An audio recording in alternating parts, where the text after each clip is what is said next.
Joke सुना कोई। एक मच्छर ਨੂੰ ਮੁਰਗੀ ਨਾਲ ਪਿਆਰ ਹੋ ਗਿਆ ਮੱਛਰ ਤੇ ਮੁਰਗੀ ਨੇ ਪਪਤੀ ਕੀਤੀ ਤੇ ਮੱਛਰ ਬਰਡ ਫਲੂ ਤੋਂ ਮਰ ਗਿਆ ਤੇ ਮੁਰਗੀ ਡੰਗੀ ਤੋਂ ਪੁੱਛ ਕਿਉਂ क्योंकि मोहब्बत का अंजाम मौत है अच्छा नहीं लगा बिल्कुल नहीं।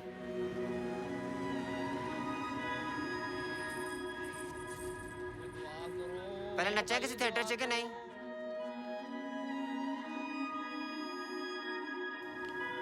कम की थिएटर मैनेजर बीबा किधरे और जाके रोला पाला बीबा नहीं मैडम कहना मैंने ए बुद्धि हत्थों बाहर नहीं होंदी जा रही हुण एदी भी बुद्धि लगेगी पोस्टर दे विच तेरी मोटी बुद्धि तो पार्क की जगह बचेगी तो मैं अपनी बुद्धि लावांगी ना चल लाइक कर दी तूने। नहीं लगनी लाइक कर दे।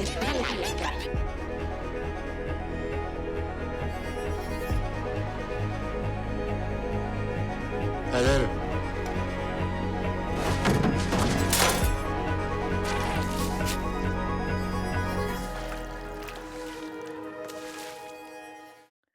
So hello everyone, my name is Devina Dabholkar and I am from the programming team of the 12th annual Greenpoint Film Festival. On behalf of the entire festival team, I am so happy to be able to do this Q&A session with the talented team behind Joyland, a very special film that has made such an impact across the world. I want to thank all of you for joining us from various parts and time zones of the world today. Without any further ado, I would now like to introduce our moderator for this session, Siddhant Adlakha, who is a filmmaker and film critic from Mumbai. His work has appeared in the New York Times, The Guardian, The Village Voice, and New York Magazine. He currently lives in New York City and is a member of the New York Film Critics Circle. Thank you for doing this, Siddhant.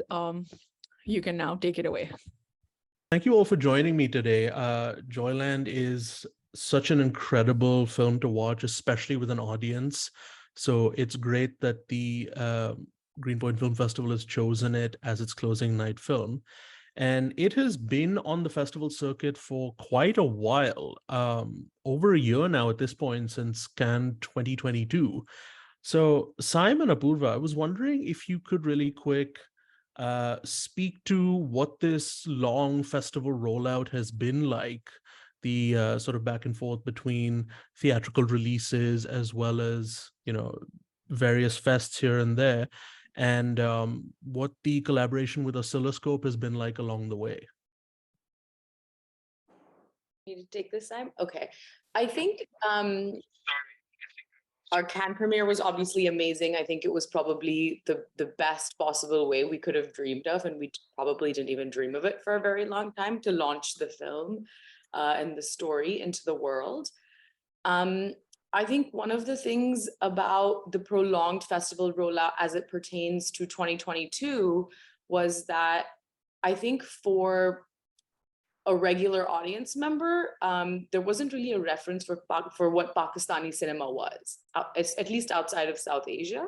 So I think a lot of us going to film festivals like London Film Festival or Sundance was us introducing the film and introducing the cast and introducing Saim as a writer-director to the audience and being able to have that dialogue with them. So they could be like, okay, this is what Pakistani cinema is, or, these are the kinds of stories that South Asian world cinema can be. So I think that was part of the festival rollout for 2022. And then in 2023 with Oscilloscope, I don't know if it was so much of a strategy as us responding as a team to the requests we were getting. I think the goal for the film is to obviously just find as much of an audience as possible. And we did stay in theaters in the US for over 3 months in New York and LA, which is quite an achievement for a non-English language short film. And so we've just been very grateful to Oscilloscope that they were able to find exhibiting partners who really curated the exact kind of audience that were able to appreciate a film like Joyland. And then I think for the festival circuit, people just kept reaching out, and we always want to share the film. And so Oscilloscope was gracious enough to continue to share the film with them. Saim, do you have any comments on that, or should we move forward? I agree. No, they've been Well great put. partners. They've been really lovely. They've been really, really nice. I would say that, they're it's not an easy film to take and sort of, exhibit in the United States. There is very little, if any, reference point for what to do with a film like this in the US, especially post-pandemic. And I think, they did as good of a job as we could have hoped for. So, they've been really, really good partners. So Saim and Alina, my next question is for you on the origins of the film. There's no talking about a film like Joyland without talking about the short film the two of you collaborated on, Darling. I would, urge the audience watching this to seek it out. I managed to watch it on YouTube recently. I was wondering how that collaboration between the two of you first came about. So, Darling is I think the sort of the truth is that Darling was not the origin of Joyland. Actually, Joyland, the actual original idea was to make Joyland, and Darling was done as sort of a means to get to be able to do that. In sort of many ways. It was my thesis film, so of course, there was an understanding that nobody was going to give sort of the kind of mounting and funding that we needed to make Joyland without sort of having somewhat of a proof of concept to see what the world is going to be like, at least a part of that world. It was also a great exercise for us to be able to find an actress, or somebody from the trans community who was interested in acting. So I think it kind of checked a lot of those boxes for us to be able to enable us to make Joyland. And of course, at the time, it was something that I was genuinely sort of, interested in as a standalone film. It was my thesis. At that time, it was the biggest thing. And Alina, we found through our very dear friend and casting director, Sana Jafri, who had seen Alina perform at an event, and she brought her in for an audition. And we found her just in the nick of time, I think 4 or 5 days before the shoot of that short film. And then, she enabled, I think, the feature in a big way, because when I was writing for the next 3 years, we knew that Alina was going to play that part of Biba in Joyland. Yeah. So it was like a long audition. Mm-hmm. Yeah.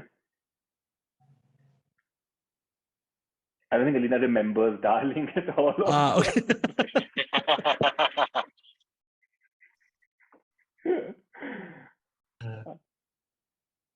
Sorry. Alina, आपका कैसा था experience Darling का? अगर आपने कुछ add करना है तो? आपने काफी अच्छे तरीके से बताया बट ये था कि हाँ जी, इसी तरह डार्लिंग जो है, डार्लिंग से मुझे साइम सर ने 2-3 दिन पहले मुझे साइम सर ने सेलेक्ट किया था, और मैं बहुत ज़्यादा एक्साइटेड थी क्योंकि एक बहुत अच्छी अपॉर्चुनिटी थी मेरे सामने, जो कि मैं अपनी जो फंक्शंस वगैरह इवेंट्स करती थी उससे हट के करने को मिल रहा था, लोगों का साथ मिल रहा था। तो मैंने वो काम किया। डार्लिंग को काफी लोगों ने सराहा, बहुत सपोर्ट किया, काफी लोगों को लोग चाहते थे हमारी जिंदगी के बारे में जानना, कम्युनिटी के। तो ये था कि डार्लिंग के बाद थोड़ा सा मसला रहा, इंडस्ट्री में उस तरह से काम नहीं मिल रहा था, कम्युनिटी में उस तरह से काम, कम्युनिटी के लिए अपॉर्चुनिटीज नहीं बन रही थी। फिर ये था कि साइम सर ने जॉयलैंड के बारे में सोचा हुआ था, फिर साइम सर ने मुझे जॉयलैंड का मौका दिया, और उसमें बहुत एक अच्छा अमेजिंग एक्सपीरियंस रहा मेरा, क्योंकि काफी लोगों का साथ था, टीम बहुत लविंग थी, बहुत सपोर्ट किया। मुझे बिल्कुल फील नहीं हुआ कि मैं थर्ड जेंडर से हूँ और मैं मतलब कि एक नई जर्नी का हिस्सा बनने जा रही हूँ। तो बहुत साथ था, काफी मुश्किल थी सम टाइम, पर ये था कि मुझे करना था, क्योंकि ये सिर्फ पाकिस्तान में नहीं बल्कि साउथ एशिया में फर्स्ट टाइम हो रहा था कि हमारी ट्रांस कम्युनिटी को ही मौका मिल रहा था कि अपने जेंडर को प्रेजेंट करें। तो बस मैं शुक्रिया अदा करती हूँ साइम जी का कि उन्होंने इतनी अच्छी स्टोरी लिखी और हमारे कैरेक्टर को इतना मजबूत दिखाया, जो कि हम रियल लाइफ में अपनी जिंदगी में बहुत सी ट्रांस हैं जो स्ट्रगल करती हैं या सामना करने की कोशिश करती हैं, तो उन चीजों को हाईलाइट किया गया, जो कि बहुत जरूरी है लोगों तक पहुंचाना, दिखाना, क्योंकि अभी भी बहुत से लोग हैं जो जेंडर्स को, हमारी ट्रांस कम्युनिटी के बारे में उस तरह से नहीं जानते हैं, वो उस तरह से सेंसिटाइज नहीं है। तो ऐसी चीजें बहुत मायने रखती हैं मीडिया इंडस्ट्री में, बननी चाहिए, ताकि लोग इनसे सेंसिटाइज होते हैं, लोगों को काफी अवेयरनेस होती है। तो मुझे खुशी है कि उन्होंने कितनी अच्छी स्टोरी लिखी और मुझे मौका दिया कि मैं एज अ ट्रांस अपनी साउथ एशिया ट्रांस कम्युनिटी को रिप्रेजेंट करने के लिए वहां पे थी। तो मुश्किलात थी पर सबका साथ था, पर शुक्र है कि हमने वो बहुत अच्छे तरीके से सबने किया. Thank you so much. So a question for Saim. The first like half hour to 45 minutes of the movie has such an amazing and intentional rhythm to it. And all of this snappy dialogue and movement, and it's so specific in its timing. And I was wondering how much of that came about through the preparation, and how much of it was sort of a result of the performances themselves, or was it something you were building with the performers while you were on set? You're talking about the beginning, like the first 30-40 minutes of the film, or Yeah. overall? Well, overall too, but especially when it's a little lighter and there's like this sort of snappiness to the dialogue. Well, I think it's a bit of an amalgamation of a lot of things. A lot of it was also done on the edit. Particularly I think the first sort of 10-15 minutes, because there's sort of so many moving parts that you need to get introduced to. But also the truth is, within scenes, I think most of the scenes are sort of shot. Not all of them, but certainly most of them are shot in these longer takes. Even in the beginning of the film, barring a couple of key scenes. So it really is, you are kind of beholden to the timing of the actors, and whatever you get to work with them on set is the timing that you have to stick with, as far as like that scene is concerned. And then you can of course decide when to come in and when to go out of that scene. The snappiness was mostly to do with, because I think Alina's character Biba is particularly snappy in that sense. That was something that we worked on, I think, in the workshops, and particularly on set also, to get her to deliver those lines with a certain kind of punch, because she's not like that in real life. She's very sweet, and so I'm like that in real life sometimes. So I would almost sometimes I would be like, just like have that kind of bite to those lines. And then the rest was like, actors sort of doing their own thing and making their own chemistry. So I never thought of it as a rhythm to the whole sort of, as a separate rhythm to the first 30-40 minutes. I was more sort of interested in the rhythm, the difference of rhythms between every two pairs of characters. Like for example, Haider and Mumtaz have a very different rhythm. It's not snappy at all. But there is sort of a very lilting sort of, rhythm to it, which these guys found. And it was kind of a yin and yang thing that happened. And there's something quite musical about the way they play off each other. And that was, not, that was just there for me to just, put that scene wherever they were, their scenes particularly. So, and there's a sort of punctured rhythm with the family, the rest of the family, because there is that sort of warmth which is lacking, and so you needed that kind of almost a lack of rhythm in their conversations. If it be especially with with the father and Haider's character, there is no rhythm there in a certain way. So I guess it has a lot to do with the actors, and then a lot to do with the edit of the film. I think. Yeah, it's interesting that you say that you might be more like Biba than Alina is in terms of like that kind of delivery. So my next question was sort of going to be about that for both you and Alina. How much of this role would you say, I mean, I know there's no formula, but what parts of the role would you say were in the script, and what parts of the role would you say, Alina, you brought to the role? What parts of yourself did you bring to this part that may not have already been in the script? ज्यादा कुछ नहीं था, साइम जी ने ही story लिखी हुई थी, पर ये था कि कुछ चीजें थी जो हम अपना कम्युनिटी को ज्यादा करीबली जानते थे, क्योंकि मैं कम्युनिटी का हिस्सा थी, और मुझे था कि जो चीजें कुछ थी उनको बेहतर तरीके से दिखाया जाए। साइम जी भी सही बता रहे थे, तो मसक ज्यादा मेरा कुछ नहीं था, साइम जी ने ज्यादा लिखी है। पर ये है कि कुछ जगहों पे मैंने बस जो हमारी कम्युनिटी में जो रूल्स हैं, जो चीजें चल रही हैं, और उनको बस एक्सप्लेन किया था साइम जी के साथ। और कुछ कैरेक्टर्स ऐसे, कुछ सीन ऐसे थे जिनके लिए साइम जी और हम अक्सर बात किया करते थे उन सीन्स के ऊपर, या कुछ कॉमेडी एक दो कुछ होंगे जो मैंने टच करे, जो साइम जी ने मुझे कहा कि एट द टाइम आप यूज करो कोई। तो बस इस तरह था, बाकी तो साइम जी की सारी मेहनत माशाल्लाह से। Or darling, or sorry. Yeah. No, I mean, like a lot of the slang, of course, comes from her. because I don't know it, and it's a very specific. Some of the slang is very specific to the trans community, and it's not what is used elsewhere in Punjab, perhaps by cisgendered folks. So of course a lot of that, I would write the joke in Punjabi, but the way I would perhaps make it, or and then she would be like, I wouldn't say it like that. I would say so she would sometimes change that. But she was very involved when I was writing it, so I would talk to her a lot during the writing, so that there was no sort of there were no discussions as such on set, because we already knew, as far as whatever the areas that we were sort of tackling within the story, we had already discussed them in the writing process, whether it had to do with the sort of sexual dynamic between her and Haider, whether it had to do with the wedding sequence, which completely came about because, she told me about it. So then I added it into the script. So there was that sort of collaboration that happened during the writing phase. Yeah. और Alina, Joyland और darling के पहले आपकी क्या acting experience थी? क्या ही पूछ लिया आपने।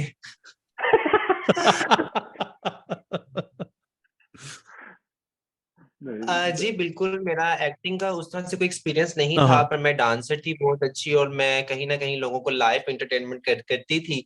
बट ये था कि एक्टिंग का उस तरह से मुझे कोई आइडिया नहीं था। जब मैंने फर्स्ट टाइम डार्लिंग के लिए ऑडिशन के लिए गई थी, तो जब मेरी फ्रेंड ने मुझे कहा कि इस तरह एक ऑडिशन हो रहा है शॉर्ट मूवी के लिए, तुम इंटरेस्टेड हो? मैंने कहा हाँ मैं बिल्कुल इंटरेस्टेड हूँ, पर मुझे एक्टिंग का नहीं पता कि वहां पे जाके होगा क्या बेसिकली। उसने कहा कि तो तुम करना चाहती हो तो तुम जाओ, हम ट्राई कर सकते हैं। मैंने कहा ठीक है। मैं वहां पे गई हूँ, साइम जी ने मुझे कुछ कहा, कुछ टास्क दिए कि आप इसे करें, मैंने वो टास्क किए। अलबत्ता जब मैं सेट पे गई हूँ तो मार्क, ये चीजें और इस तरह की, मुझे उस तरह से एक्टिंग मैंने क्लासेस बिल्कुल नहीं थी ली, क्योंकि हमारी पाकिस्तान में बल्कि साउथ एशिया में इतनी अपॉर्चुनिटीज नहीं है कम्युनिटी के लिए कि वो इतनी विजिबल होके दूसरे लोगों के साथ मिलके काम कर पाए, उनके लिए भी वही अपॉर्चुनिटीज हों जो एक नॉर्मल बीइंग ह्यूमन लोगों के साथ पास हैं। तो ये था कि थोड़ा सा मुश्किल था, पर मैं इसको लेके बहुत ज्यादा एक्साइटेड थी कि मैं अपनी ट्रांस कम्युनिटी को प्रेजेंट कर रही हूँ, मैं अपने जेंडर को प्रेजेंट कर रही हूँ, जिसके लिए मुझे एक्टिंग नहीं करनी, जो मेरा एक सोल है, जिसके लिए मुझे कोई बनावटी बनने की जरूरत नहीं है। मैं मतलब कि हम अपनी रियल लाइफ में बहुत चीजें फेस करते आ रहे हैं, तो एक उसको बस ये था कि एक अच्छे प्लेटफॉर्म मिल रहा था उन चीजों को दिखाने के लिए।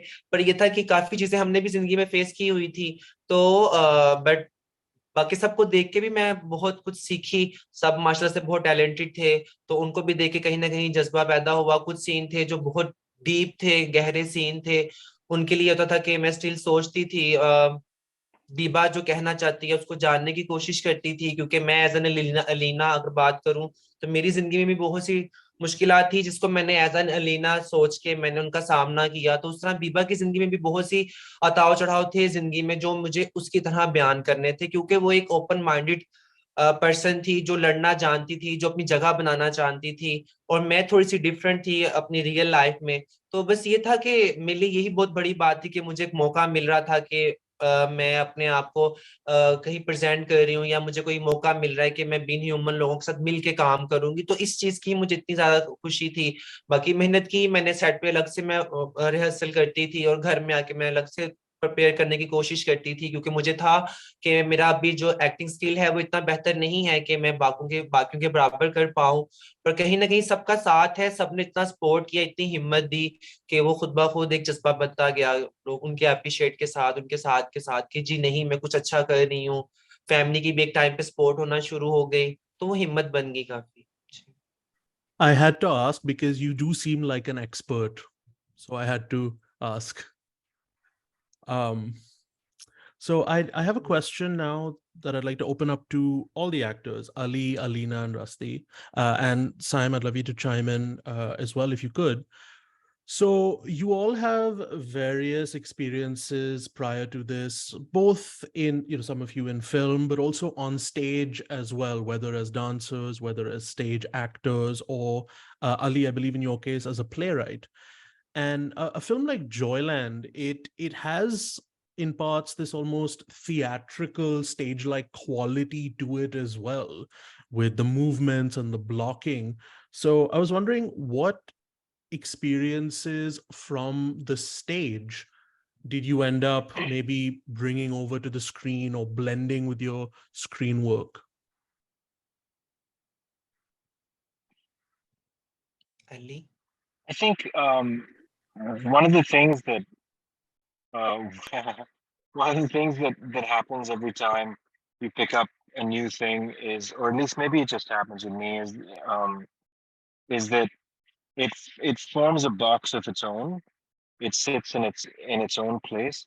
I'm sure that some of the experiences I've had in rehearsal, broadly speaking, in the theater, or perhaps mulling over characters to write and this, that, like things like that will help me create some kind of waypoint system through which I can approach a character. Um, but that's a rehearsal experience. I'm not sure if there's something in particular that I can think of that I took straight from or that inspired me enough to be able to take it from somewhere and put it somewhere else, because I feel like when you read new material, and Joyland happened to be such a beautifully written new thing that we were reading, and it was so lovely that it managed to develop itself in my imagination as I was reading it. And the only experiences I would take to help me in the process was probably the experience of creating characters through rehearsal, and things like that. I think that's probably where I would find a commonality. Yeah, I feel like I don't think I thought about any of that in a conscious way at all. It just, like Ali said, it was just such a refreshing, exciting, very dense text. And so there was just this sense of like possibilities, like different places where you could take these people and different things that you could experiment with, because the way that Saim writes is like, it's a very specific feeling that he's honing in on, but then he also leaves all of the space. So, which was lovely. So I don't remember, I just remember we rehearsed like a few really key scenes a bunch of times, max. We didn't over, I just remember being on set, shooting some of these scenes. And, because of the way that they were shot, they were just really long takes. So, and I generally am not very well versed in, filmmaking and things like that. So I almost kind of just blocked it out. I didn't really care for how this was going to be shot or what it was. It just felt like a scene on stage, almost kind of. I had some, really long scenes with Sarbat, really long scenes with Ali, and I just kind of forgot about the fact that, this was a camera, and Saim at some point was going to call cut. And so, and because I was working with really exceptional actors as well, it kind of just felt like, you just have to, it's one take, you have to get it right. It's super high stakes. And there was just this energy on set as well, which felt like it's just live, so that way I remember that kind of mishmash happening. But I don't think apart from that there was any kind of like I was viewing it from the outside going like, this is what I'm going to bring from this world to that. It just happened quite organically, which was nice. I think though that something you brought up that is sorry, Siddhant, I'm really No, sorry. please go ahead. Yeah.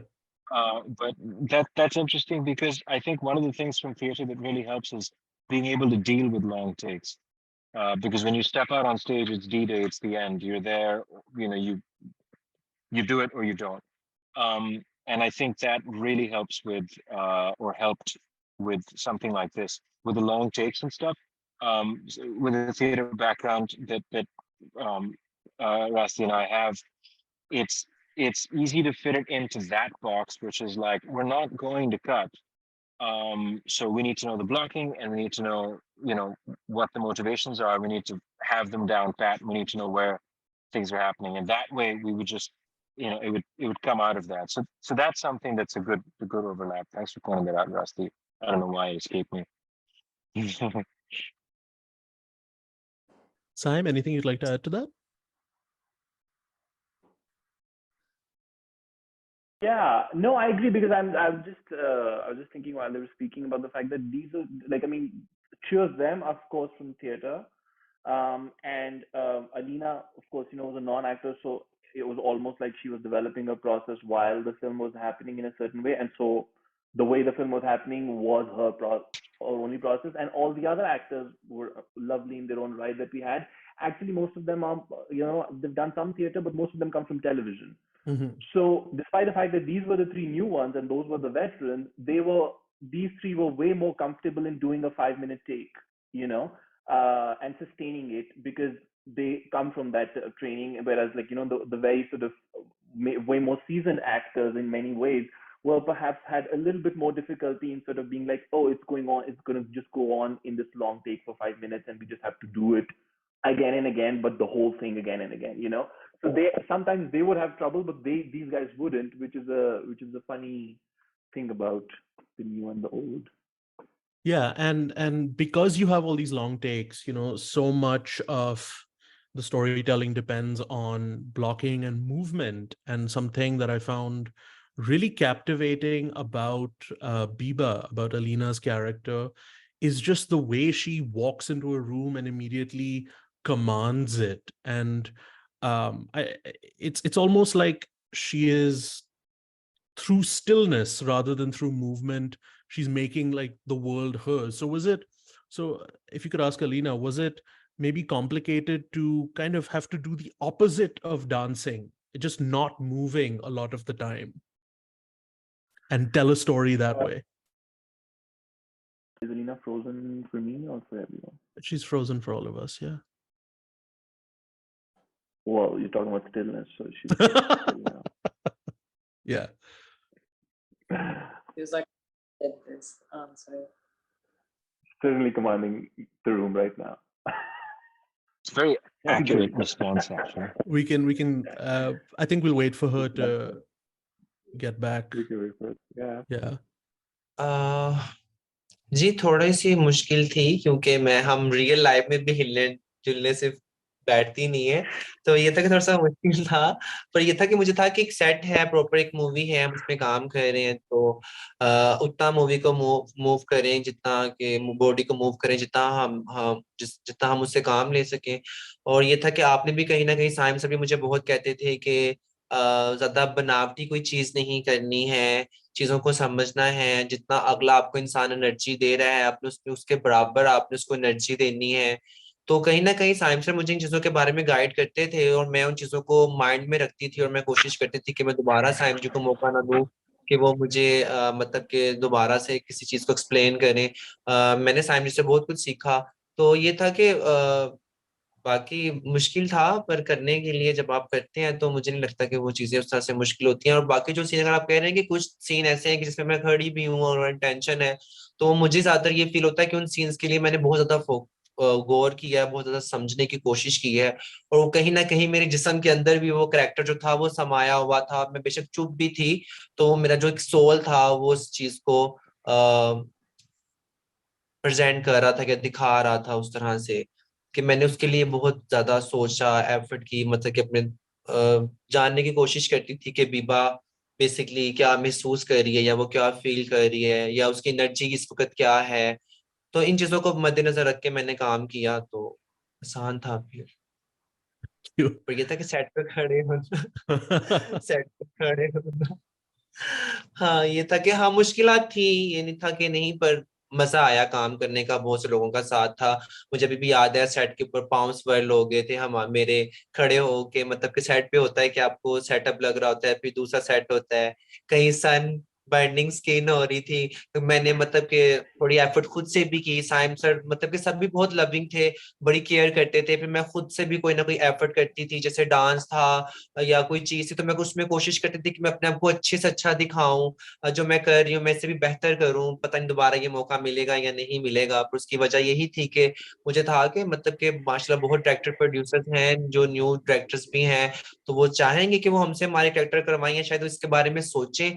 बेशक दोबारा मैं ना भी आऊं, पर ये है कि मैं नहीं तो मेरी कोई और ट्रांस अगर हमारे किसी कैरेक्टर को प्रेजेंट कर रही होगी तो मुझे खुशी होगी। तो बस उस चीज को मद्देनजर रख के मेहनत की। अलबत्ता बहुत से लोगों का साथ था, प्यार था, जो कहीं ना कहीं हिम्मत दे रहा था, और वो चोटें और वो जो चीजें थी वो मायने नहीं थी रखती उस time.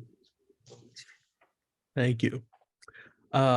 Rasti, speaking of the idea of stillness and movement, something that really captivated me about Mumtaz was how she always seems I don't know if impatient is the right word, but like she's constantly trying to be somewhere else, like she's trying to escape these confines that are around her. I was wondering if you could maybe speak to, you know, if there was a conscious approach to that part of the text. I feel like it's a good reading, though. I thought about this at some point as well, briefly somewhere in the beginning, and then I think again it just kind of came about on its own. But I did have a sense that, you know, this is, again, like most women who kind of come in contact with, you know, forces that try to limit them, you develop like all of these muscles that are almost always twitching and flexing and moving, because you're trying to avoid something or circumvent something or slither out of something. So, you know, she would know that, you know, once she steps into Rana home, as soon as she stepped into that house, there's like different levels of like control or like, I don't know, suspicion that emanate from these men, or like even Nuchi to some extent, right? And so she's constantly kind of maneuvering these relationships. But the key thing that I think I understood about her was that she, because she understands this so well, and she knows that she's already kind of treading this really precarious line of, I get to work while my husband, you know, sits at home in a very conservative family, in a very conservative neighborhood. She would value her time a lot. She would want to spend all of it as meaningfully as she can with her husband when she's at home, at work, as for however many hours she can get out of a single day. When she's at home, you know, she's not that good at house chores. So how does she like navigate those things? When her heart's not in it, how does she like get out of those? She's also somebody that I always thought would enjoy like just spending time by herself. So, you know, that thing, that little bug of like, which a lot of people I feel like don't have, is just when you kind of value your time and you have a very particular sense of how you want to spend it. That, I think that just kind of came out in her movements and how she was and how she would react to things, and, you know, some filters that she had and didn't have, and when she was just not afraid to kind of put her foot down. And I think you kind of, over the course of the film, you know, as she gets pregnant, spoiler alert, you kind of see her, you know, she's just weighed down and she's slowed down. Her life is slowed down because she's had to give up a bunch of things and stuff that would populate her life, like her marriage and this man who used to exist in a particular place in her life. It's kind of like those pockets are emptying, and so she just becomes like slower and duller and, you know, lackluster. So that it's an interesting, you do kind of see that trail. Yeah. And another quick suggestion for a short film to the audience watching this. Rasti both voice acted and produced. And did you write Shere Tabassum as well? Co-wrote, Yeah, yes. co-wrote City of Smiles, or Shere Tabassum, which is a sci-fi short film that you can also find on YouTube. I won't talk too much about it, but the reason I wanted to draw a comparison between the two is that the film you've just seen, Joyland, the work that Rasti does, so much of it comes through the way she breathes within a scene. And you get a lot of that in Shere Tabassum. It's a performance that's built almost entirely out of breathing. So I think you folks would enjoy that as well. Thank you. You're very welcome. Ali, my next question is for you and for Saim, as you know, two of the men involved in this. So much of Joyland is about the, you know, the constraints of a masculine society, and a film like this, you know, requires you to obviously be very vulnerable and in some ways introspective, in a way that, you know, maybe audiences might be a little hesitant towards, or, you know, maybe even, for all I know, some actors might not always be willing to approach, and some artists might not always be willing to approach. So what was it like for the both of you to, if you had to, you know, self-reflect and go to certain places that may have been especially uncomfortable for you guys?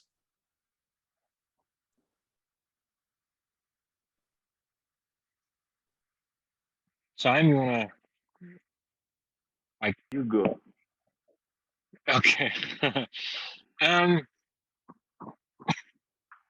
I think, generally speaking, I have the tendency of trying to find things that would make me feel uncomfortable, or would make me feel like I'm challenged in a way that I don't know how to handle, how to deal with.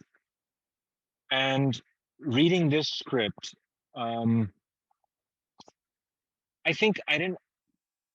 Some of the things that made me feel a little more vulnerable, say, or maybe a little bit, um, what's the word for it? A little bit uncomfortable, I suppose, um, were scenes like the scenes with his father. You know what I mean?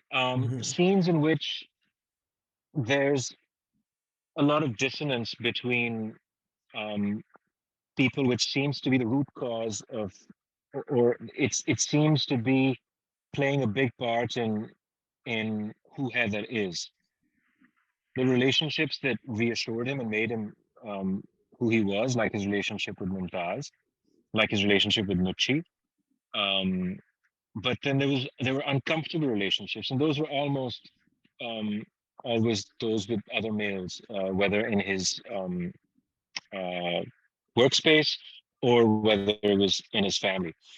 Those scenes made me feel fairly uncomfortable, because there was a lot of these unsaid, strange things that are kind of prevalent everywhere that you look and everywhere you exist over here, and they're unsaid and they get under your skin. And I found for the first time in a long time that they were in a script with the same kind of silence that you would normally experience them in. And yes, it was slightly uncomfortable thinking about that, but I really enjoy like a good meaty, hearty little push into something that I don't know what's, a lot of the times we do this in theater where we'll be starting a play off, and whether, I was acting or somebody else was or whatever, the conversation will always be, we don't know what the character is going to look like or what they're going to be like. We don't know. But in rehearsal, we'll find out. We'd say, "Dekhte hain kya nikalta hai." That's how we'd put it, because we just don't know. And I really like that. I really enjoy that. I think when you have your own interpretation, which I certainly did, and then when I sat with Saim and we found where we could go together, that I think for me it did force me to step into a certain place that I was unfamiliar with. And I think in a way, and Saim can correct me if I'm wrong, it did also put him in a position where he had to be in a place where he was unfamiliar. And I could be totally wrong about this, but I think that's what happened. And then on set and in rehearsal is where we started digging it out. And we did I know I spent a lot of time in an uncomfortable space in my mind, but I think it's worth it at the end, because it's very rare that you find a script this beautiful that Maggie and Saim put together. Saim, anything you'd like to add to that? Yeah, I mean, like there's of course a lot of things, that in a more obvious sort of, on a first sort of thought level of, like, about bullying and masculinity, and that honestly those things didn't make me so uncomfortable. It actually made me quite comfortable because of the fact that because like I remember the scene where, so there's a bunch of boys are there, and they kind of start bullying Haider. I don't think it wasn't like the kind of vulnerability where I thought it would, like, I don't know, I thought I would get very moved, or I was moved by the performance, but I wasn't like uncomfortable by the fact. I was actually quite comfortable with the fact that I'm putting it out now. Like it was kind of leaving my system, something that made me uncomfortable. Now that it's on screen, it's left me in a certain way, so I'm quite happy actually doing it. It was but overall, I think, of course, there's just a general sense of the fact that a lot in the film has a lot to do with all of us, and I do remember feeling very vulnerable some days on set, um, and before the shoot as well, just being like, oh, everybody knows how I think now, like everybody's gonna know what I think, like, and when they watch this movie, and I remember one of my friends saw it and she's like, yeah, this is like having a long conversation, like about many things with you, this is what, and I was like, oh shit, that's really weird, because all my guards and defenses are gone. So that was something that made me very vulnerable. Not so much things about masculinity and stuff, because those were quite cathartic to put out actually. Mhm. Yeah, I want to extend that to the actresses as well, to Alina and Rasti. So much of Joyland is about, the beauty of life versus the ugliness that is forced, onto your characters. So what was it like acting and working in this space where so much beauty and ugliness kind of collide? Was that, difficult at all to balance?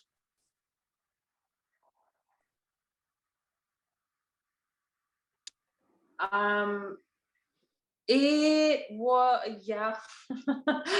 Yeah, because, like the film starts out, it's so, it's exciting, it's weird, it's got this wonky guy, at the center, and it's just so intriguing, and it's funny, Biba enters the thing, and then they're both so clumsy and awkward together, and it's hilarious, and then there's this budding relationship between them, and it's so tender, and then, Mumtaz enters the scene, and she's likable, and you root for her, and she's got this really lovely, marriage that exists uncontaminated somehow till not, in the middle of this like petri dish of just patriarchal bull stuff, so it's just, you're rooting for all of it, and you're like, tender warm things. Like I remember reading this Mumtaz and Haider's relationship, and I was like, it was just, I knew it was fake, right, because it was fictional marriage, but I was just so in it. I was like, oh my gosh, like there's so, yes, there's a gaping kind of like hole in their marriage, yes, but there's just this really lovely like friendship at the base, of like these two people who are not woke, who are not like, they're just regular ass people. So it was really lovely. And then, before you know it, the script kind of takes this like sharp turn, and then now you're just sitting there with all the heaviness in the world. And so it was tough some of the scenes were tough to perform. It's always tough to watch. It's kind of like, I know you're trying to be the film that, is like grounded in like real stuff, and you do it beautifully, and I applaud you, but like, did you really have to make me feel all of those things? So it's hard watching it too every time. But the thing is, a lot of the stuff that comes out of our part of the world kind of caricaturizes joy and love and togetherness, and also caricaturizes depression and grief and loss and trauma, and just does like it just makes a travesty out of all of those things. And sometimes there's like a weird mishmash of the two. So here, for the first time, I was like, well, that is life, right? It is awfully bitter and just horrid, but then it's got these pockets of like hope and joy and things that you kind of latch onto because you think they're worth it. And sometimes you risk it all, sometimes etc. So if a film's going to take on all of these things and go in all the uncomfortable places, then I'd rather it be, something that Saim Sadiq has written, and I'd rather do it with like everybody that I did it with. So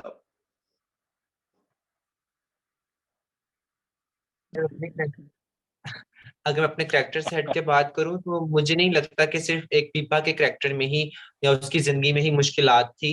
Saim sir की जो story थी वो सिर्फ एक trans की जिंदगी या उसकी स्ट्रगल के ऊपर नहीं थी, बहुत सी लोगों की जिंदगी को वो हाईलाइट कर रही थी, और सबकी जिंदगी में कोई ना कोई। मेरे लिए ये कहीं ना कहीं मुश्किल था, क्योंकि मेरे लिए ऑब्वियसली फर्स्ट टाइम एक था कि मैं, पर सभी लोग इतने लविंग थे कि मुझे उस तरह से उनके साथ घुलने मिलने में मसला नहीं हुआ।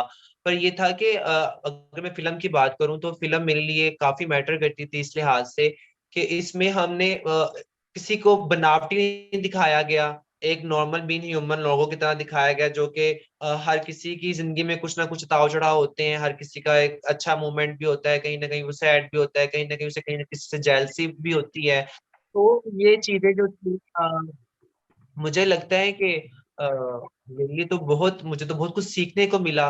मैंने बहुत कुछ सीखा, मुश्किल तो थी पर मेरे मैंने तो इससे मैंने बहुत कुछ सीखा है। मैं तो यही कहूंगी मेरे लिए तो एक ये ना ही कि सिर्फ बिबा की जिंदगी एक स्टोरी है या कोई फिल्म है, बल्कि वो मेरे लिए कहीं ना कहीं मुझे स्ट्रॉन्ग करती है, उसका करेक्टर अंदर से मुझे रियल लाइफ में भी हिम्मत देती है कि मैं इन चीजों का सामना कर पाऊं जो कि मैं पहले उस तरह से नहीं कर पाती थी। तो ये एक मैसेज है मेरे लिए, तो बल्कि मेरे लिए नहीं, जो लोग देखेंगे साउथ एशिया के सभी लोग जो हैं वो किसी ना किसी कैरेक्टर को अपने साथ मैच कर सकते हैं, चाहे वो मेल है, फीमेल है या कोई बुजुर्ग है। तो साइम ने जो स्टोरी लिखी वो एक बहुत अच्छी स्टोरी थी और हमें भी मौका दिया कि हम लोगों की स्टोरी का हिस्सा बन रहे थे, हमें कोई अलग से नहीं था दिखाया जा रहा। तो ये बहुत सी चीजें मेरे लिए मैटर करती थी स्टोरी में, और जो उतार चढ़ाव थे वो अपनी रियल लाइफ में भी देखते हैं। कोई भी इंसान ऐसा नहीं है जो हर टाइम खुश रहता है अपनी जिंदगी में, उसे भी कभी ना कभी काफी मुश्किल का सामना करना पड़ता है। उसी तरह जो साइम सर ने कैरेक्टर लिखा था उसमें भी सभी के कैरेक्टर्स में कोई ना कोई ताव चढ़ाव था, क्योंकि जिनमें कोई ना कोई मुश्किलात थी या उनको कोई ना कोई चीज फेस करनी पड़ती थी। तो उसी तरह उन्होंने मेरा कैरेक्टर लिखा था, पर मुझे खुशी है कि मैं वो कर पाई और लोगों ने उसको सराहा और पसंद किया। So, Apoorva, sorry for ignoring you so long. I do have a question that I can open up to you as well now. Obviously the film has faced a fair amount of, struggles and certain amount of backlash, and it took a long time for it to eventually be screened. I was hoping you could, Apoorva, Simon, whoever wants to chime in, you could speak to the process of navigating that part of distribution and cultural censorship, because it's something that films in Pakistan and India and a lot of parts of the world have always faced, but are increasingly facing as well. So hoping you could provide some insight into what that's like on your side of things. I'll let Saim take this because they were the ones on the ground dealing with the Pakistan. It was, I don't know. I don't really remember, honestly, that much anymore. I think it's sort of very successfully and happily, mostly sort of taken it out of my memory. It was a thing that we had to do at the time. I think if you're talking specifically about the ban, it was just, there's no template on how you're supposed to react in ridiculous situations like that. So you do your best. You hope that you have a cast and crew that's nice and have their heart in the right place and want to support you. And we had that. We had a huge, not just the actors, but we had a huge crew that was all very willing, and not just crew in Pakistan, but the truth is there were a lot of people outside also who also had not just the willingness to support, but also the sensitivity to know that what they can and cannot do. And were sort of, trying to pretend to be able to do more than they could, because it was such a Pakistan-centric thing at that point in time. And we just raised a lot of, hue and cry and as much noise as we could at that moment, because literally for us at that moment, I don't think anything mattered more than just getting that film in the theaters. I think we all operated as if we're going to die if this film doesn't release. That is literally how we were operating. We wouldn't eat or, or something. It was just really like we also perhaps, I do think it's a very important thing, but we also overplayed it so much, because I guess that's the only that amount of adrenaline could sort of get us through that, a week, 10 days of chaos. And and I hope that other people don't have to sort of pass that test that I do think kind of sort of passed at least halfway through. And I know this is not to put too much pressure on you to kind of lay out the landscape of Pakistani cinema from this point on, but do you see there being some kind of sea change on the horizon because of films like Joyland, because of films like Zindagi Tamasha, which was directed by Sarmad Khusat, who I believe was one of your producers as well? now that more and more of these films are, queer films, films that, question existing societal structures, do you see sort of a groundswell happening, more stories like this happening and gaining exposure? I don't know more stories like this because in a way also these stories have been told. So, I hope not more stories like this in a certain way. I would hope that other people get to other things, or, I'm not saying that, oh, this should be the only queer films that ever get made and that's it. That's not what I mean. But, in the sense, I hope that even if somebody is sort of inspired, it's not to make the same film or try to make the same film or replicate more so the journey of the film post its making rather than the film itself, because in some ways perhaps that's the flashy part of it, where you're like, oh, we're trying to make a festival film, or which I don't know what that means, and so I hope that doesn't happen. But what's happening, sort of realistically speaking, I do think there is a lot more sort of inclination towards film as an art form, film as a means of expression, a lot of younger lot are doing a lot of very different kinds of things. And I hope that just, and I think that was happening with or without Joyland in a certain way. And I do think Joyland perhaps is a nice sort of, I don't know, example of, when it really blew up with a particular film, but a lot of people, have been making films, whether it's short films, whether it's animation, or documentaries and stuff, and I just hope that it does sort of, keep picking up that momentum. It's not going to happen overnight in a certain way, but I do think we're in a much better position than we were, say, 10 years ago when there was nothing. There were really no films. There were like these odd 5-10 films in a year that were very commercially oriented, and that was all that you had in terms of a cinema landscape, and then that's not the case anymore today, which is, certainly very, very heartening. Yeah. Apoorva, anything you want to add? And just a quick note for the audience, the film I just mentioned, Zindagi Tamasha, just 2 days prior to when you'll be watching this Q&A, the film actually has finally gotten a digital release after sort of languishing for about 2 or 3 years. You'll be able to find it for free on YouTube, as well as a director's cut that you can pay for on Vimeo. And so just coming back to the reception of Joyland, it's been, global in a way that, I'm sure, none of you were really sitting and thinking, I wonder what New Yorkers are going to think about this film when you were making it. But Saim, you, I believe, spent some time in New York, studying and making films. And now, here at the Greenpoint Film Festival, this is sort of a return for you in a way, even if it's, digital, almost like a full circle sort of thing. I was wondering if you could speak to what that feels like, and maybe what parts of New York or Western filmmaking might have influenced your work as well. No, it's amazing. Me and Apoorva both spent 4 years at Columbia. We were in the same batch, and it's really. I mean, I this is virtual, so of course, I cannot fake being so emotional about this particular thing. But it's just generally in New York, there is a lot of history there because the film was written there. At least many of the first like 5-6 drafts, I think, were all written in New York. I remember I finished the sort of the closest to the existing draft of what we actually ended up shooting, the first version of that. The flashback scene, I remember just writing at 6 a.m., the day before it was Pride Parade in Chelsea, and, looking at and then, getting dressed and going out with my friends. So it is a very special place. Like the film kind of originated there in many, many ways. And it's very sweet. I think people watching it anywhere is really nice, but particularly for me, I think New York, of course.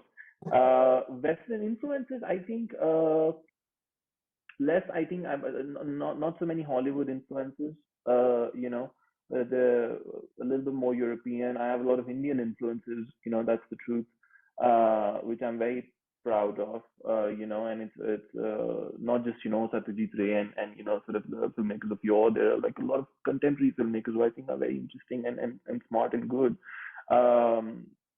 But I think if American filmmakers wise, I think Paul Thomas Anderson is like kind of like a filmmaker I can swear by, and I'll watch anything that he makes many times. Very nice. So that pretty much does it for all of the questions I had. I just want to again thank you all so much for your work on this film and giving me the opportunity to talk to you. I know that might sound a little well, to give you context, Apoorva and I have been talking for over a year at this point, being like, how can I get involved? How can I help? So I know this is not about me. Right. Editors who are editing this, do not include this in the Q&A. Include it. No. We're so Right, no. grateful for your IndieWire review, Siddhant. I think it was one of the reviews that we were so eagerly waiting for. At It was our a very well written, yeah. such a good stamp for us, as we were just being born, and we were lucky to have your eyes on it. Glad you folks think so, because when the movie played at the film forum, they put it on like a really big poster, and I've gotten that to give to my parents, the bit with not just about Joyland, but like my little name, so as if I'm associated with the film in some way. No, but You're in again, our trailer. I think we use the quote from your review in our trailer. am as I? well. I see. Okay. Yeah. Okay, it's I all don't know. about me I now. don't think your name is, but it says IndieWire. I'm sorry. Good enough for me. Good enough. I'm Yeah, glad this has but it become a does me quote you. party now. I've asked you all enough questions. Please. We need to give me the credit now. Yeah. No, but again, thank you all so much, and I can't wait to see what all of you do next. And yeah, thank you for being part of this Q&A. Davina, thank you for organizing this. And yeah, if there's anything you folks want to add to the Q&A, any parting messages, please feel free. Thank you guys so much. Thank you so much. Thank you. Thank you very, very much. Thank you so much. Yeah,